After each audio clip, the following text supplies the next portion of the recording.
In today's video, I'm going to teach you how to turn a task into a subtask in Asana, 5 minutes.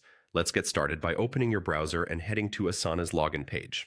On the sign-in screen, type your work email address. This tells Asana which account you want to access. Click Continue, then enter your password to verify your identity, and click Log In. If your organization uses single sign-on, you may be redirected briefly. Just follow the prompt until you land on your Asana home. From your home page, navigate to the project that contains the tasks you're working with. Projects organize related tasks, so choosing the right one makes this quick and tidy. Once the project loads, find the task you want to use as the parent. Click the task to open its details pane. If the panel isn't visible yet, click Details so you can see everything about this task on the right side, including the Subtasks section. Here's the key move.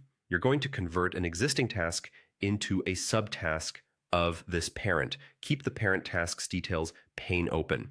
Then, in your task list or board, locate the task you want to convert. Click and drag that task and drop it directly into the subtasks area inside the parent task's details. As soon as you release, Asana converts it into a subtask, preserving its name, assignee, due date, attachments, and comments. You'll see it appear in the subtasks list immediately.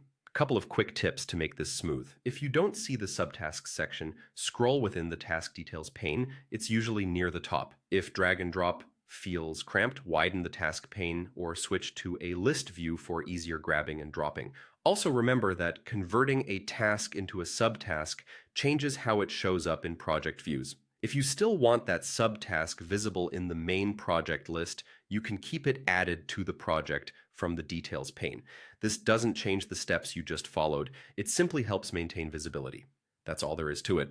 Log in, open your project, select the parent task, open its details, and drag the other task into the subtasks field. This workflow is perfect for tidying up duplicates, grouping related work under a single outcome, and keeping your project plan focused while still tracking important pieces of work. Give it a try on a real project, and you'll see how much cleaner your task list becomes once related items are neatly nested as subtasks.